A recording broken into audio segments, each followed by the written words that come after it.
কবিতা মণ্ডল, এই যে আজকে যে সংস্কার ভারতীর এই উদ্যোগ, যে বাংলার যে হারিয়ে যাওয়া শিবের মক্তেশ্বরের যে চিত্র প্রদর্শনী, তাতে তুমি অংশ নিয়েছো, ছবি এঁকেছো। তোমার অনুভব কি? তোমার কি মনে হচ্ছে আজকে? আমার অনুভব নিজেকে খুবই সৌভাগ্যবান মনে হচ্ছে যে আমি এরকম একটা বড় একটা সংস্কৃতি একটা নিজেকে অংশ হতে পেরেছি।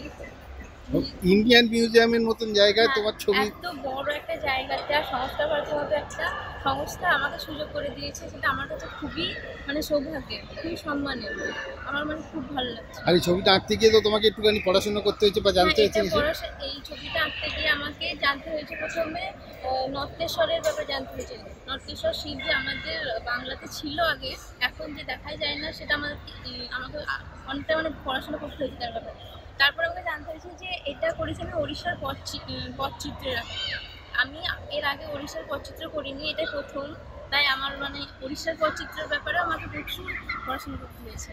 তাহলে কাজ করে ভালো লাগছে। হ্যাঁ, খুব ভালো ভবিষ্যতেও লাগছে। থাকবে এইভাবে এই ধরনের কাজে? ভবিষ্যতেও আরো আমি চাই যে আমাকে সুযোগ দিক, আমিও যেন নিজেকে সেভাবে তৈরি করতে পারি। ঠিক আছে, ভালো থেকো।